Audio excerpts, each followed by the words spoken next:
You are listening to the Antler and Feather Co. podcast.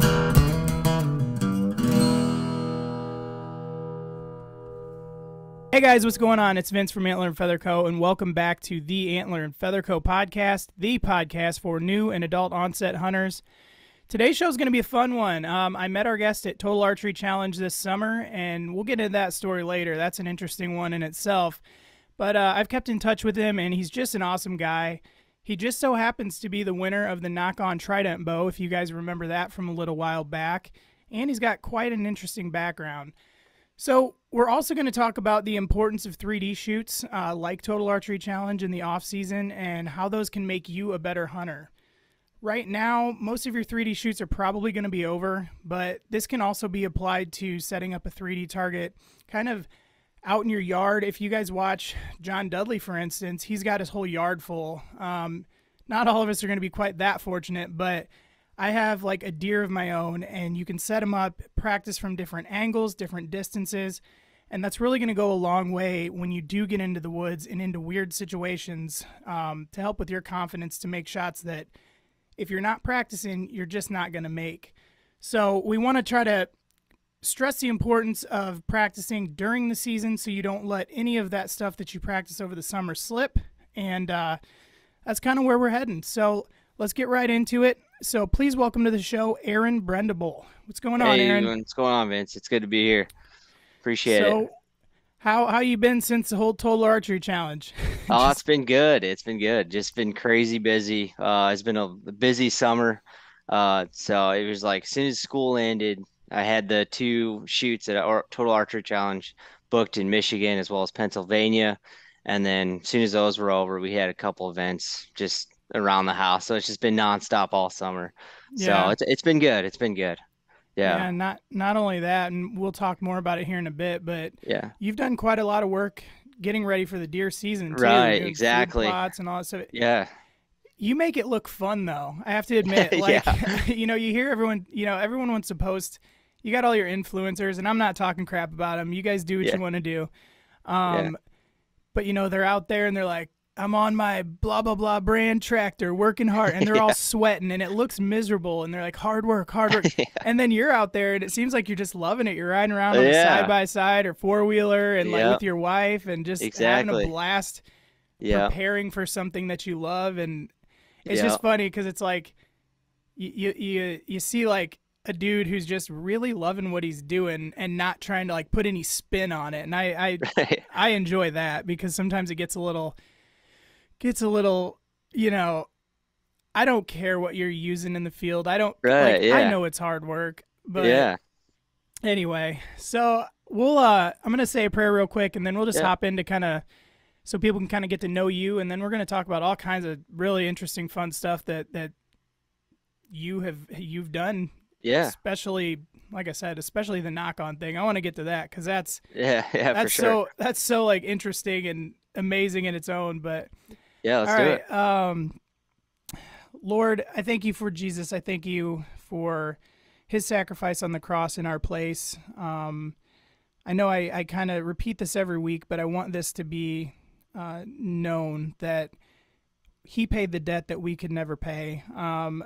Aside from Jesus, we were damned to hell. There was no hope, and Jesus came down and he lived a life we could never live, and he paid the price we could never pay. And so I am very grateful for that. He is the only reason that we have a relationship with you. I also want to thank you for Aaron. I want to thank you that you put him in my life, and he's just been an awesome guy to just meet. And I'm thankful for him taking the time to hang out with me today. And I just ask that you'd be over this conversation, that you would make this fruitful and educational and fun. And we just ask all these things in Jesus' name. Amen. Amen. All right. So I mentioned earlier, you kind of have an interesting background.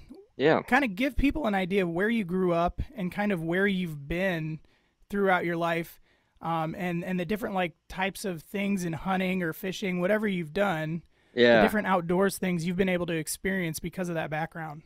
Yeah, so I grew up in Southeast Alaska.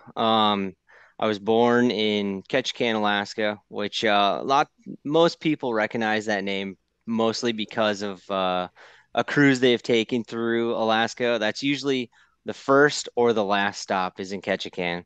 I actually grew up 15 miles south of Ketchikan. I just say Ketchikan because that's mostly what most people are familiar with. Yeah. I grew up in a small town, and it's pronounced Metlakatla, which is kind of tough to pronounce. But then if you saw that how it's actually spelled, a lot of people be like, I don't know.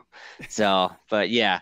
Um, it's a small town, small island. It's actually unique because it's the only government recognized native reserve in Alaska. Now, there's a lot of native villages in Alaska, but my hometown specifically is the only, government recognized reservation. So that's pretty unique. It was a great town to grow up in. It's a town where, I'd be walking down the street, everybody's waving to everybody. Everybody's your aunt, your uncle. You're related to everybody, everybody's up in each other's business, Yeah. before cell phones, if the emergency vehicle went by your house, people would be on the police scanners trying to figure out what happened, that type of thing. So it was cool. It was a really cool upbringing. Not to do a plug or anything, but Chris Pratt was actually an executive producer on a documentary about my hometown, actually. It's called That's Alaskan Nets. Yeah, awesome. it's my high school trying to do the state championship a couple years ago, and it's done really well, and it kind of portrays, the life there very well. So it was really cool to see that, kind of my little town, my little village up on the big screen. So Right. Yeah. yeah, so that was kind of my upbringing. Traditionally we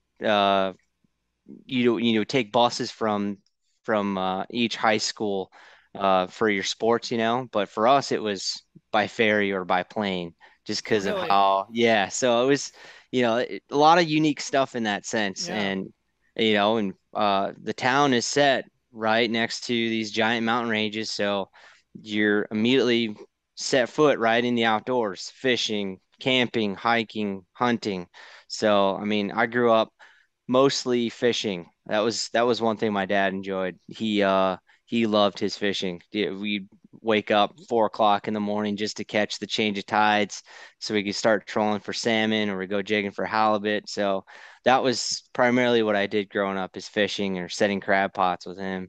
Yeah, so it was an awesome time. That's really cool. It's like I don't do you kind of take for granted I don't want to say take for granted, but if I were to go there and just like walk out of your front door and see mountains and blah, I'd be like in awe. What is it like when you live in that? I mean, is So it just that's like beauty all the time, or do you just kind of get used to it? And Yeah, yeah. So that's the funny thing. It's like, I didn't, just like you said, I took it for granted as a kid, like, growing up there, most people, hey, as a kid, or, middle school, high school, you're like, I cannot wait to get out of this town, mm-hmm. I want to go Yeah. see new places. I was the same way. Like by the time I graduated high school, I traveled a bit. I have family. My mom's originally from LA, and so I have family in the LA area, and so I've traveled, a few places before then. So I was like, itching to get out. I wanted to see more places, do more things that are different. But it wasn't until, like, I think it was uh my when we moved here to Michigan, because I go back every summer to do, work to earn money for college or whatever. Uh that's when I like really realized, like, man, okay, this is, every time I see pictures of home, I get super homesick, Yeah. Yeah. It's, you don't realize it until you leave it. So it was crazy. Yeah. The Midwest and like up in well, Michigan's much more beautiful than say Iowa. Like Iowa, like cornfields and everything. Like it's a beauty of its own, Yeah, for but sure. I'm not going to try to pretend like it compares to a mountain range or, Yeah. like, so Yeah, that, yeah, I right. was just kind of curious if, cause it's the same thing. Like growing up where I grew up, it's like, yeah, I can't wait. I'm moving out of here. And then as you're an adult, you realize like, this is actually pretty not like you just take Yeah, things for exactly. granted like that. But Exactly. so did you mentioned you fished a lot. Did you Yep. hunt at all in Alaska when you actually lived there? Yeah, so I wasn't too big into hunting. Like I loved hunting. So funny story is growing up, we only had like 40 channels on TV, Yeah. and I still memorized like what channel the numbers are. For example, channel 2 is HBO, channel 22 is Discovery, but Yep. 23 was the outdoor channel. And I grew up actually, watching Jim Shockey, uh Bone Collector, those guys Mm-hmm. on Channel 23. So I loved watching, you know, whitetail hunting on Channel 23 or some of the big Western hunts, just stuff that just seems so out of reach to me. And so me and my dad would go hunting occasionally, but not seriously. And, or I'd go grouse hunting with some of my friends, but I always just loved watching it on TV and never got serious about it until I moved here to Michigan. My brother-in-law, he's big into hunting, and he's taught my nephews quite a bit about hunting, and they're more successful back home than I could ever be as far as blacktail hunting. Like I got pictures of my nephew, he's just, you know, pulling out three decent blacktail bucks in one hunt, and it's I've yet to do that at home. I've gone out and shot a couple of does, but growing up I was more focused on fishing and of course school and sports and stuff like that. But I'm itching to get back there. I feel like I need to redeem myself. Growing up there, I need to get a decent blacktail. So Yeah. What are the like main game animals in that area? So you have your grouse is kind of like your main bird animal that you can go hunt. My friends would go out with 22 long rifles and just try to track them down. And if you Mm-hmm. ever watch Meat Eater, Steve Ranella went out with someone a local. I forgot her name. She was a local lady, but she was just the grouse master. But that's a fun hunt in itself. Then you got your Sitka blacktail deer, which again can't stress Steve Rinella enough. I think he's got a place in Southeast Alaska. So if you watch any of his episodes, that kind of portrays Southeast really well. And then you also have black bears, kind of your big game. And then if you're lucky enough, there's also elk opportunities where I grew up, and then billy goat as well. Mm. Yeah, but I've never. Like I said, it's always been grouse or black-tailed deer for me. Yeah. So, So what brought you to Michigan? How'd you end up there? And I guess what opportunities presented themselves where you were like really started to dive into whitetail hunting? so, I went to school. So after I graduated high school, I went to Embry-Riddle Aeronautical University in Prescott, Arizona, and then from there I got a job right out of college. Luckily, fortunately, with Toyota R&D, so Toyota Motor North America, here in Michigan. And what I do is I design electrical parts for the Toyota vehicles. And when you're in the auto industry, you got to be right here in Michigan. Yeah. And so that's kind of what brought me. So we went from Alaska to Arizona, and then immediately from Arizona to Michigan, and we've been here since 2012, so it's been 10 years. And it was kind of like, having watching, those guys on Channel 23, the outdoor channel, like whitetail deer hunting. The first year I was here, we got here, I think in August, and just driving around, we could start seeing fall coming, and I didn't do anything that first fall, but then I started noticing like all the deer, and of course I knew hunting was here, but then I Right. started like recognizing like there's some big bucks around here. Yeah. And so I was just asking around, made some friends, and my friend Ryan, who lived close by our place, he's like, if you want to deer hunt, you're gonna have to learn archery because you're gonna get more hunting opportunities because it's a longer season for archery. And so it started out with just, wanting to hunt more, get more opportunities. And that's kind of where I started. I just went and bought a bow down at Cabela's because we got Cabela's in Dundee, Michigan here. It's like 40 minutes from my house. And went down there, got set up. And me and him would just go to the local shop, which couldn't be more grateful for Adams Archery. they uh, helped me through getting set up even better, even to be a more proficient shooter, making sure all my equipment's set. And I honestly should have bought my first bow from them to begin with, but I didn't know any better, right? Yeah, I just yeah. thinking, go buy a bow, you go to Cabela's, right? There's a But lot about bows that you don't know until you start I shooting them. exactly, exactly, Like and how that's expensive it's going to be for the rest of your yeah. life. Oh yeah, trust me. I could tell you, my wife could tell you. Yep. Yeah, it's crazy. What Yeah. was your first bow? It was a Bear domain, Bear Archery domain, and it's a good bow. I still have it. I've lent it to a few people because I try to get people like engaged. Yeah. Like we had through work, we had some Australian counterparts that were offered jobs here from Australia to move here to Michigan, and one of them was interested in archery and deer hunting. So I said, here's my bow. Let's go get you set up and let's get you going. Because, he was all in. He wanted to learn how to deer hunt and everything. So, Yeah. but that's kind of how it started. It was, I wanna learn more. I've done some of the best fishing that I consider in the world. Maybe I'm a little biased, but now I'm like, I really want to, I see the benefits of hunting. I've always enjoyed watching it on TV, especially, with whitetail and everything. So I want to get into this. So it was like, I'm here, let's do it. So, So do you have I've noticed that you've been, like I said, working on food plots and stuff over the summer.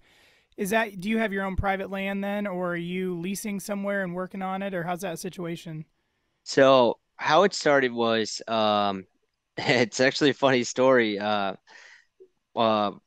I posted on a Michigan like sportsman forum. There's, if you've been on a forum, there's different sections, classifieds, looking to buy.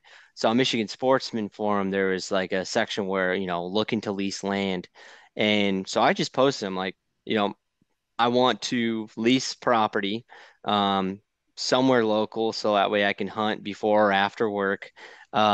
And one of my other friends, another Ryan, he said, hey, if you want to, let's go look at properties together around the area and see if we can split something a little bit larger.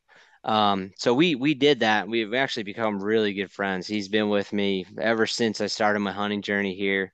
We've gone elk hunting together. But he lived down the street from my current lease for my property because he called me one day after when we struck out on a few properties like, hey man, my neighbor down the road, the people that were leasing his property ended up buying some. Do you want this property? He says, if you don't want it, I'll take it.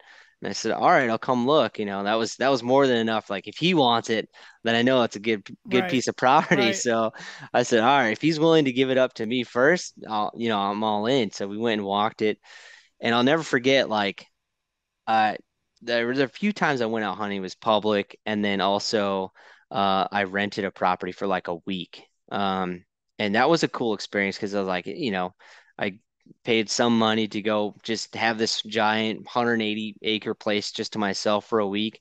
It was a good experience. I didn't know really what I was doing. I was sitting out there in the middle of the day, Yeah. I just Yeah. like I didn't want to waste my time just because I took time off of work, but not knowing like, all right, you got a first light in the morning or last light in the evening or your prime time. And I was still Right. out there, but I wasn't judging the wind correctly. I didn't really have the deer pattern because I only had the place for a week.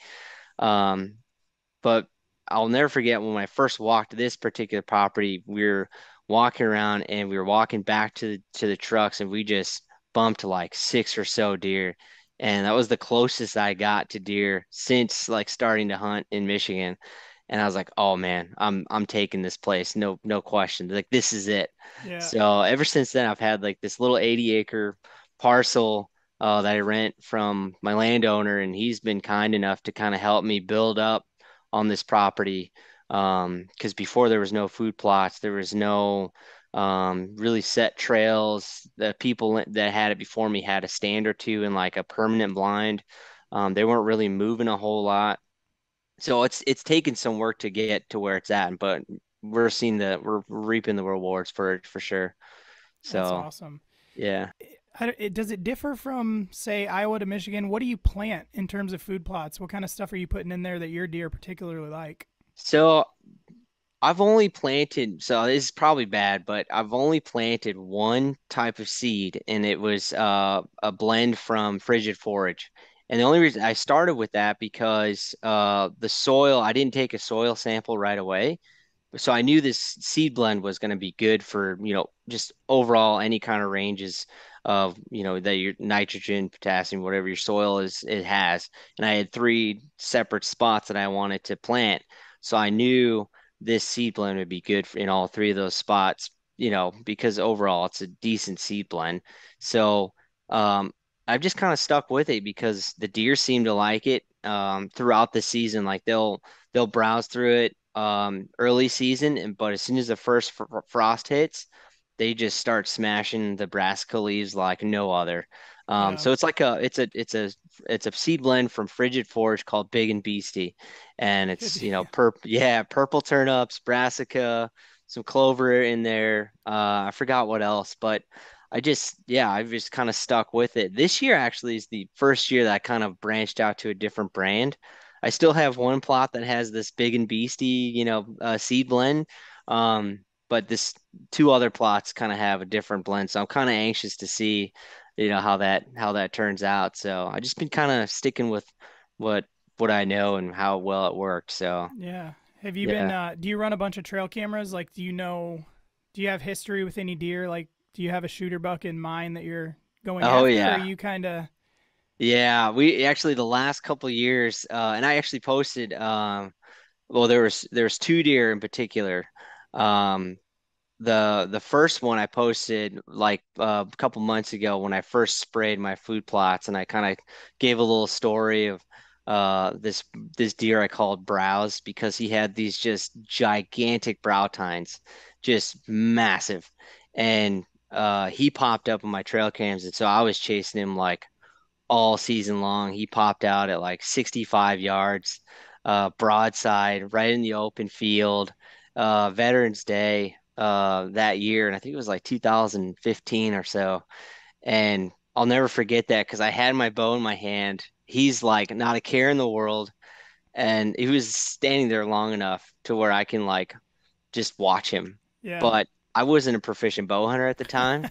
So I was like, there's no way I'm taking that shot. No way. That's I'm a hell like, of a shot. Even I mean, in the I know, moment, right? even for Yeah. for But the ranges we shoot now. oh, I know. Yeah. So that was one deer that will probably, I don't want to say haunt me for the rest of my life because I did see him. It was, if I was a more proficient bow hunter for his gun season, there's no question. Yeah. It was almost like a learning opportunity, like, you got to be a more proficient bow hunter. You got to put more work into this, Opportunities like this don't come often. There was another buck that I've been chasing actually the last like 5 years, and I had him at 35 yards, but that was the first time I saw him. He was a kind of a weird buck. I call him Big Goofy because he's got a normal set of antlers on his left side, and when I first saw him was about 4 years ago.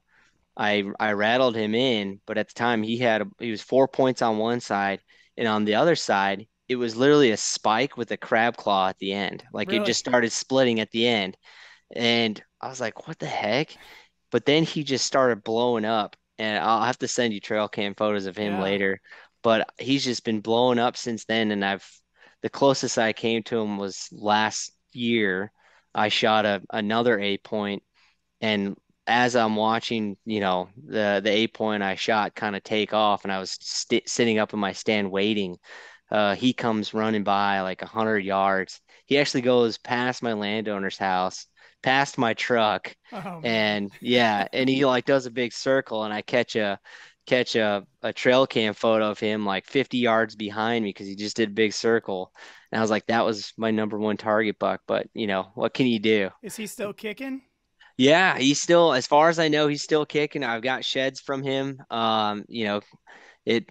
I'm anxious to see what he looks like. I haven't counted him on trail cams this year yet, but my neighbors, we all keep in touch, and so I kind of know, like, at least in the immediate area, like what's been going on. My neighbors get pictures of him as well, so we'll see. We'll see if he's still around this year. But as far as December. of last year, I know he's still alive. So That's awesome. yeah, Well, I think that's a good transition into the next kind of topic. I want to talk about that trident bow. So, yeah, like I mentioned to you earlier, I think a lot of times you see these giveaways and it doesn't seem like anybody real ever wins them. yeah, A lot of times you don't see who won them. You just, a right, winner's announced and it's a random name and it's like, congratulations, we'll email you. And it's just kind of like, whatever.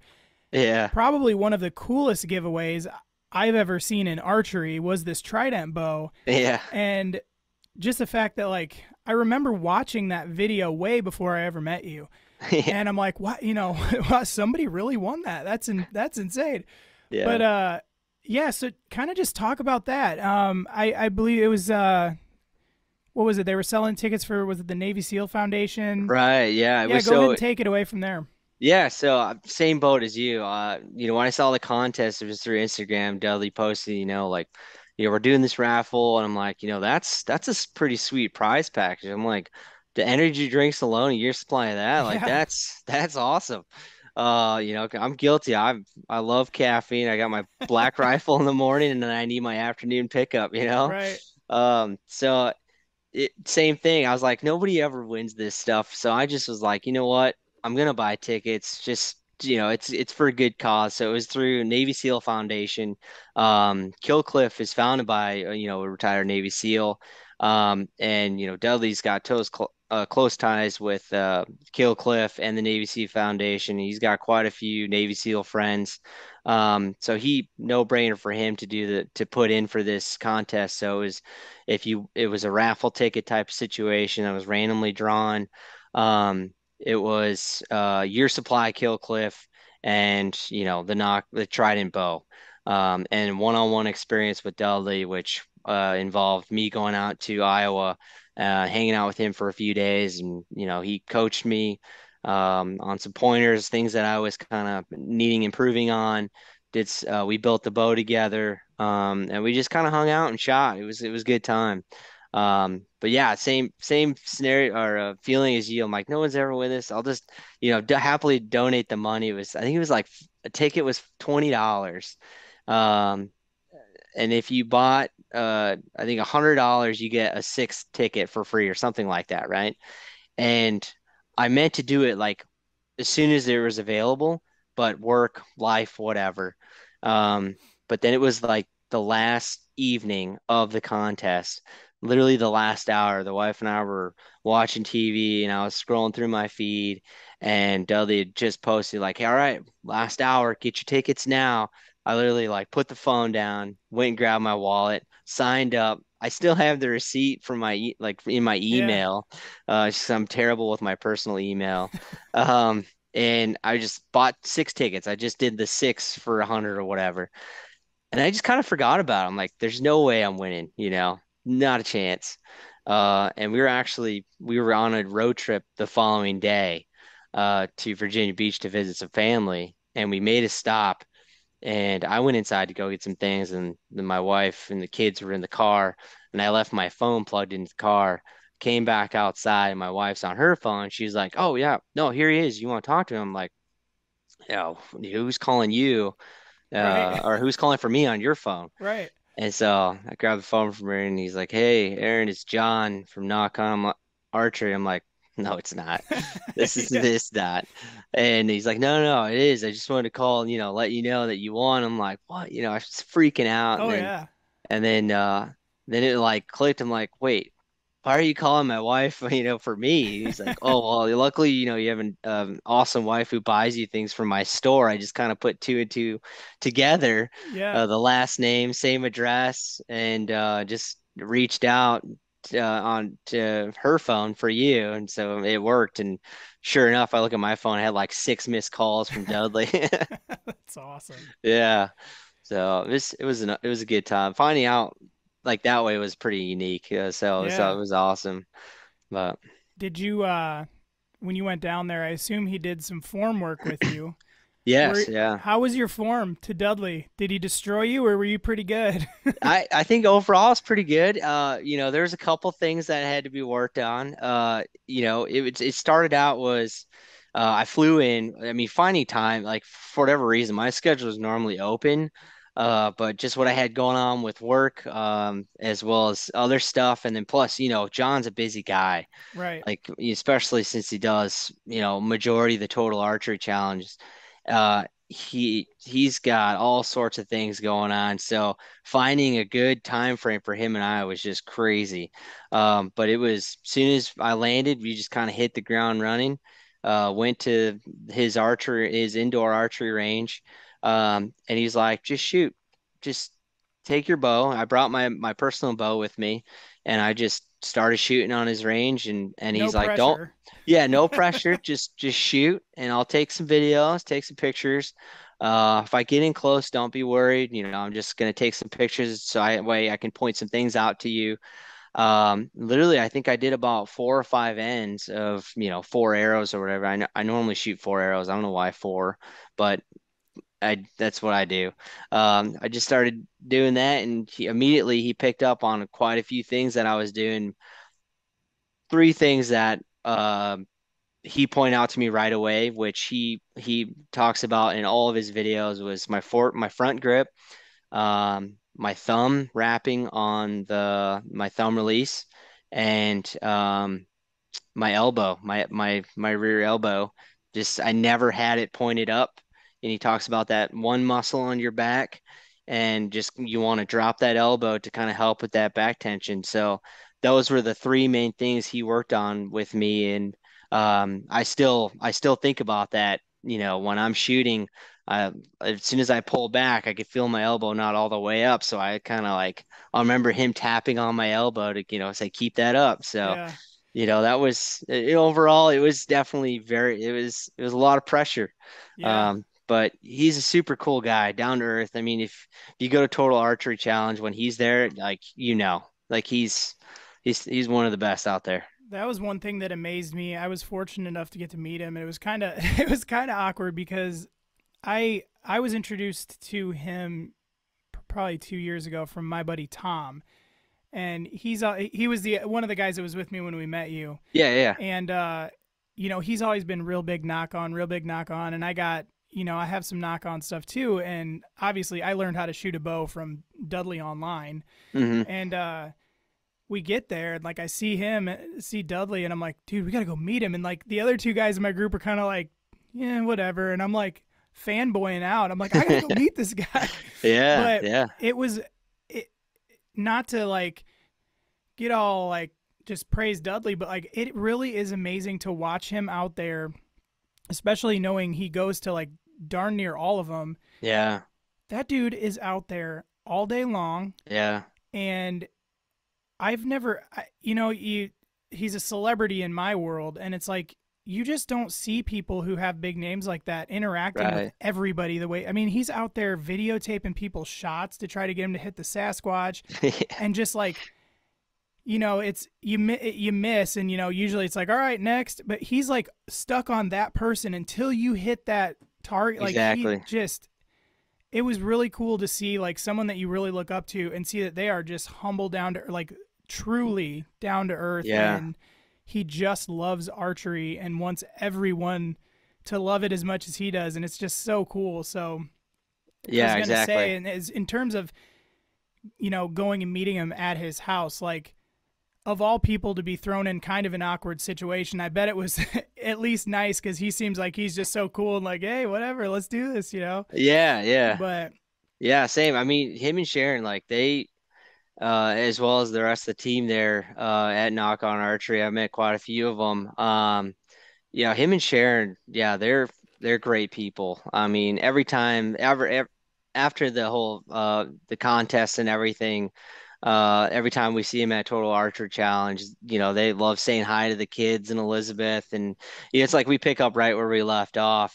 I mean, we don't talk often throughout the year or whatever, but we're anytime we see each other, they're just super nice. Like, as you mentioned, John loves archery. He wants everybody else to love archery, and I mean, that's no different from when I was there. He was the exact same way. He wanted to make sure I had a good time, but no matter what, I told him, I said, I'd help you clean out your barn. I'd still have a good time. It Right. doesn't matter. I'm like, you don't have to go above and beyond for me, man. So then he kind of put me to the test. There's one picture he posted where he told me to move one of the shooting bales, and I don't forgot what the caption was, but he's like, no, there's proof that I actually put you to work or something. Right.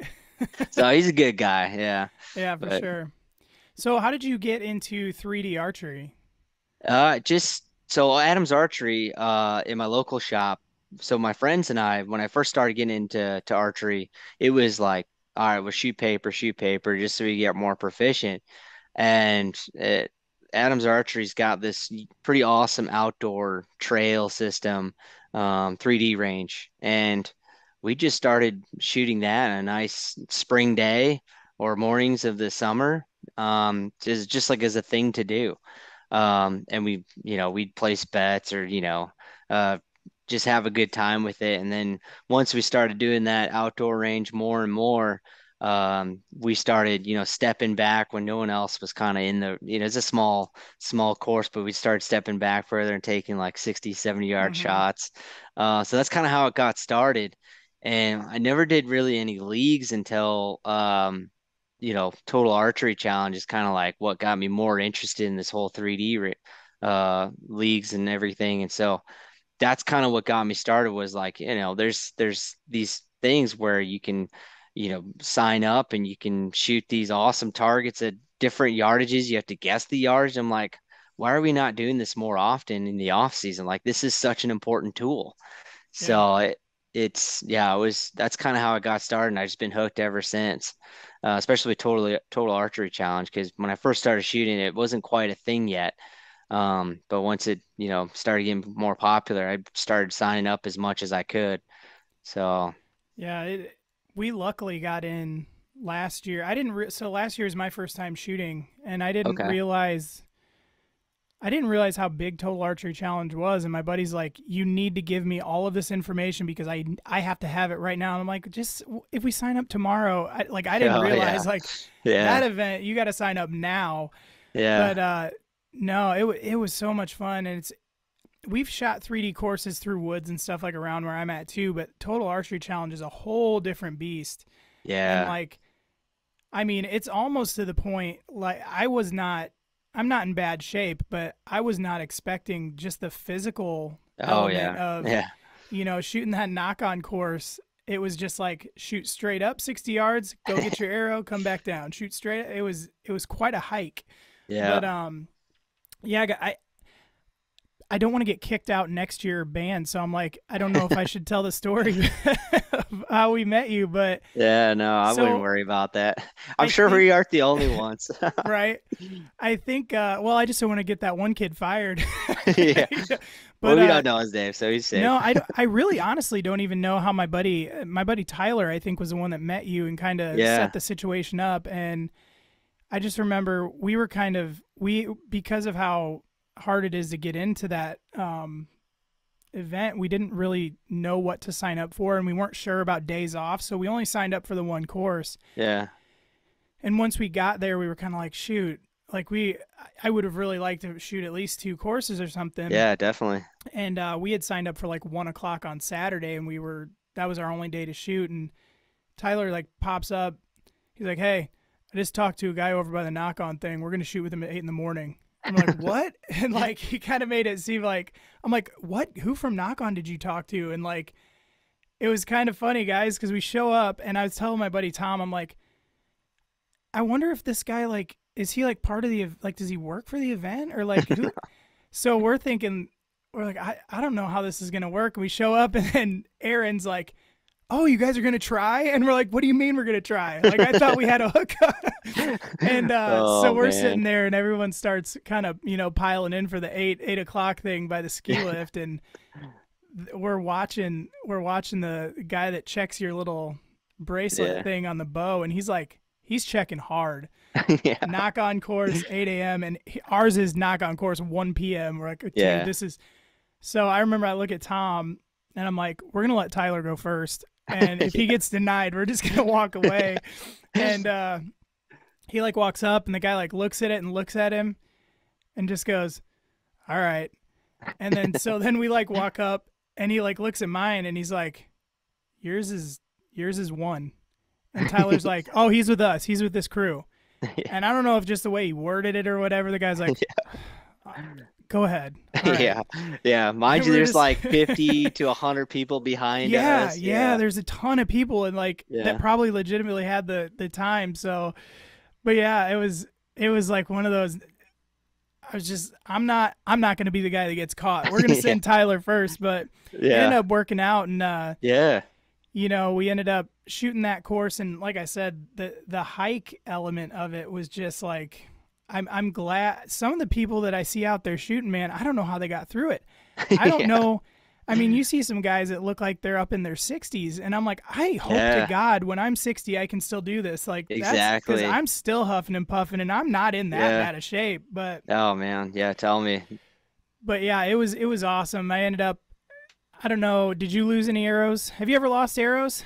Oh yeah, like my first total archery challenge. I've done four or three now. I forget. But my first one, I brought like 18 arrows, and I think Mm-hmm. I drove home with like three. Really? So yeah, so Jeez. and I think I did like three courses. So Yeah. uh, yeah, it was pretty rough. But at the time I was struggling really badly with target panic. So yeah, that was like a kickstart for me to like, all right, you got to work on this thing. And I think after that, that's when I got the silverback release, and that has helped me tremendously. But ever since then, I lose one or two just because I punched the trigger, or I misjudge a tree or something.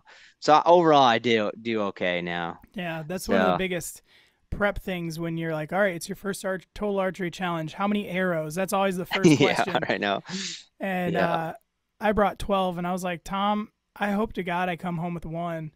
And I yeah, ended up shooting the same arrow all through knock on, never missed, nice. never nothing.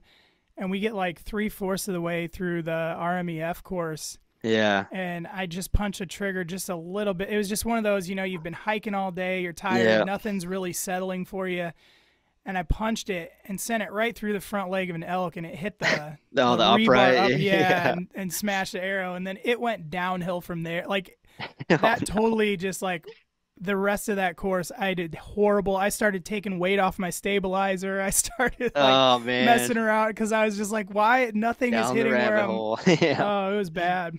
Yeah. But yeah. So what?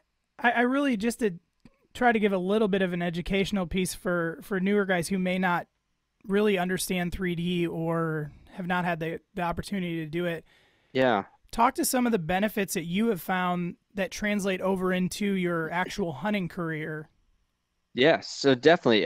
So when I realized like, all right, my shooting, my archery ability, it needs to be stepped up. I've talked a little bit ago about the few instances where like I had these moments where, I could have capitalized on it, but my ability wasn't quite up to par yet. So I was watching Dudley's videos and I'm like learning like the mechanics of the shot. You need to be able to go through these mechanics, have good proper form before you could start, stretching the shot out as far as your range capability. So I just started working on my mechanics. I told myself, and I've talked to my wife about it because she's a shooter as well, um, that I want to be able to do as many reps as possible. So that way, when the time comes, I'm basically like automatic, like Mm-hmm. I can get the bow, I'll pull back. I won't even think about my form or anything. It's just dead set, ready to go, perfect form, all the mechanics there, and it's just release and you're good. So once I figured that out, I'm like, all right, I need to start replicating scenarios where I'm shooting, as close to hunting as possible. So I kind of went the Ham Canes approach or Cam Hanes approach, uh, where I'm a big runner. So I would go for a run. I'd have my bow set up in my backyard. As soon as I finish running, I'd do like 4 or 5 ends with my heart rate elevated. Mm-hmm. So I would just do that right away, just 20, 30 yards, a couple ends on each, with my heart rate elevated. And then 3D is another example. I mean, you are that's the closest you're gonna get to shooting a real animal because these 3D targets are, life size. I mean, you see a total archery challenge in the RMEF course, like Mm-hmm. that's how big an elk is. I've been fortunate enough to go elk hunting a couple times, rifle, but still I got to see these animals up close, and those 3D targets are pretty accurate. So 3D targets are a very important tool in my opinion, and it helps you visualize the hunt, Mm-hmm. um, as if you're in the real life situation. You can get quartering two animals, you can get quartering away, straight broadside, so that way you can kind of work on your shot placement on this, as Joe Rogan calls them, these rubber targets. Yeah. Uh, you know, and if you have a straight broadside target like, the Morel Transformer buck or the Glendale buck, you can change those targets to quartering away, quartering two, so that way you can practice on those kind of targets. And then, they have the vitals there. You can kind of see, all right, if I go too far left and he's quartering to me, I'm going to hit shoulder. Or, or vice versa with quartering away, depending on what side you're on. So 3D targets help you in that aspect. They give you as close to real life situations, and if you have the space and you're capable of it, set up an elevated spot on these 3D targets to kind of give you those angles. Um, I mean, it's an important tool. A total archery challenge gives that opportunity to people, not just the terrain and the hike itself, but they give you these situations, uphill, through trees, that way, like in my mentality is if I can go through these courses with one arrow and hit the target in the 10 ring or 8 ring or whatever, I mean that's good for me. If I can do that here, I can shoot this buck 30 yards broadside, no Yeah. problem. Like it's a good confidence booster, but it also allows you to play through those scenarios. And I think if anyone's on the fence about signing up for a 3D Winter League or doing Total Archer Challenge, I couldn't recommend it enough. Like it's helped me tremendously. Um, and yeah, I'll be doing Pennsylvania, Michigan next year. I'm still working on doing some of what Western tax. Maybe we'll get a big crew together. I'd like to do that. That'd be sweet. Yeah.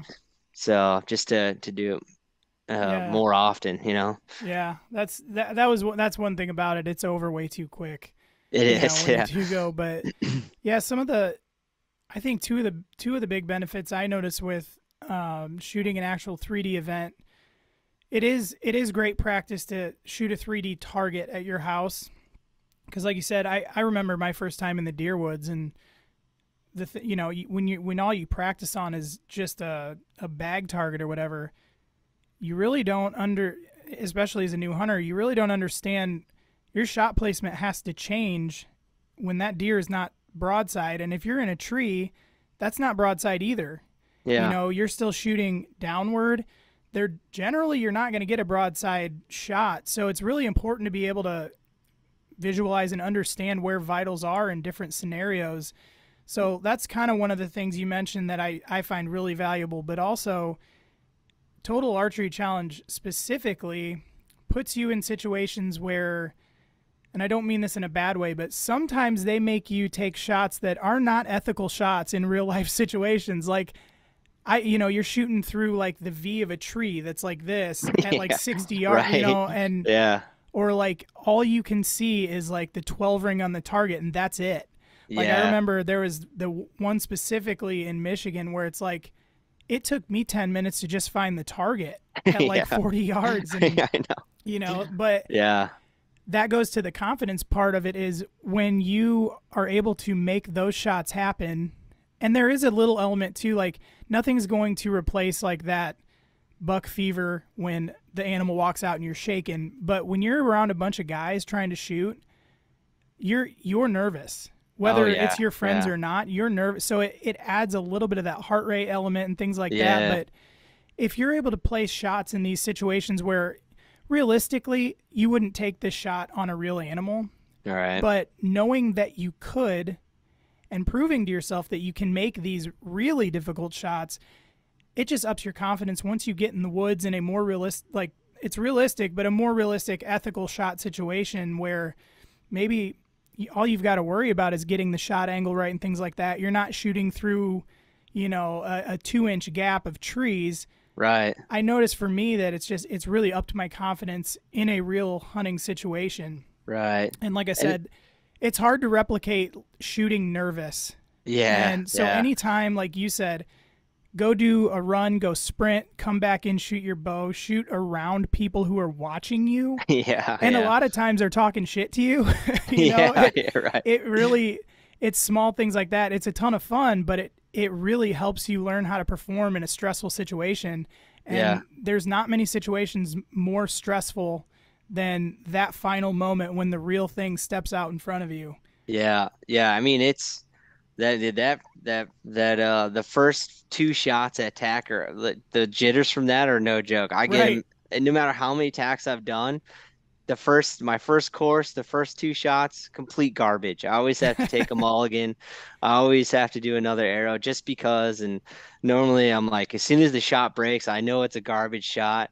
And the last couple of years, I've just uh with some friends or other guys in the career, they're like, go ahead, take another one. We get it, man. We Yeah. get it. So that's the real deal, man. But yeah, I mean, 3D, it's an important tool. Like I said, I think we stressed on it enough. Like it helps out a ton and gets you as close to as the real thing. And just getting reps in every day is also important. Just get those mechanics down so that way when the time comes, it's like automatic. Right.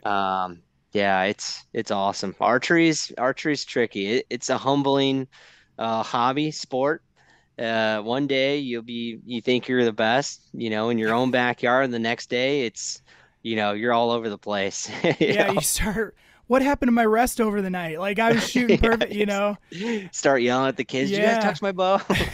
Right, right. Yeah, Yeah, it's yeah, sometimes I get jealous of, I preach big on shoot as often as you can and yeah. don't be that guy that 2 weeks before the season starts you finally crack the bow out and you shoot Oh it yeah, 2 or 3 times just to make sure yeah, it's sometimes I'm jealous of that because once if you really like get into archery and just for the love of archery, yeah, like it is a rabbit hole that just never yeah. ends.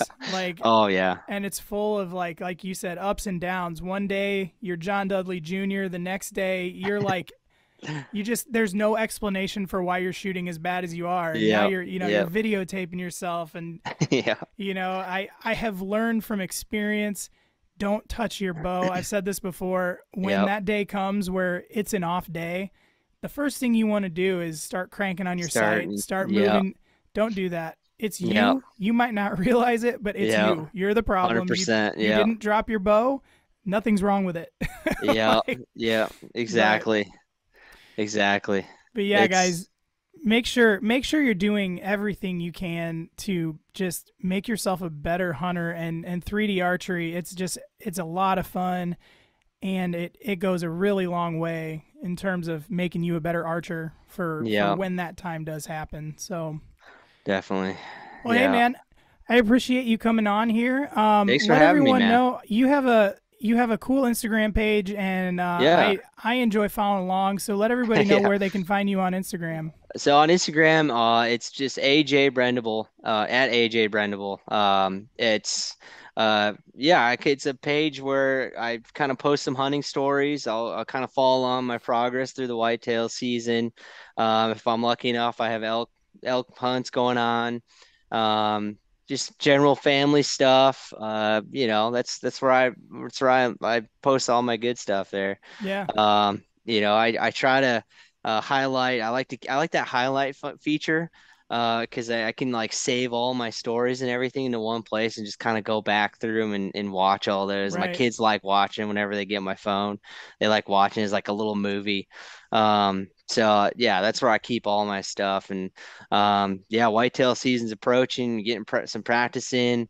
My buddy, he's flying in tonight. He's a pilot with Delta, but he's gonna hang out with me tonight. But he's fortunate enough to get his first elk hunt this year, so I'm gonna help him out with Cool. that in October. So I'll be posting about that in October. So should be a fun fall. Yeah. When's your So guys' whitetail season kick off?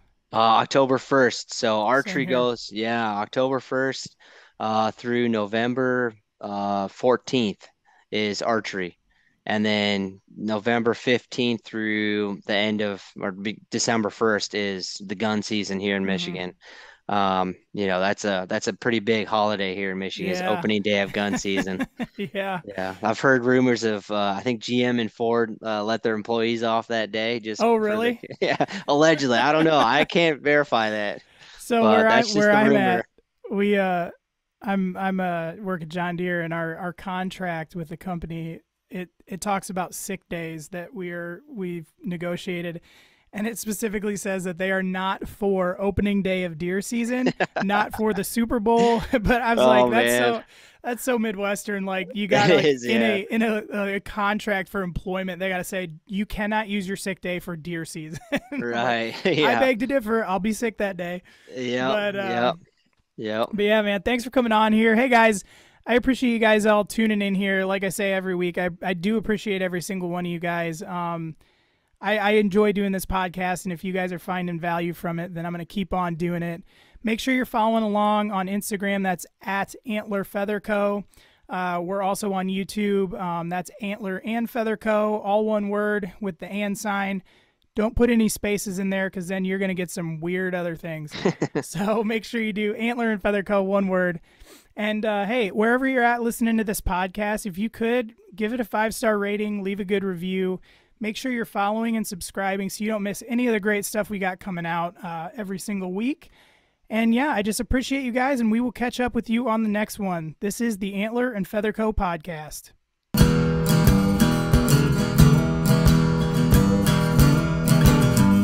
You are listening to the Antler and Feather Co. podcast.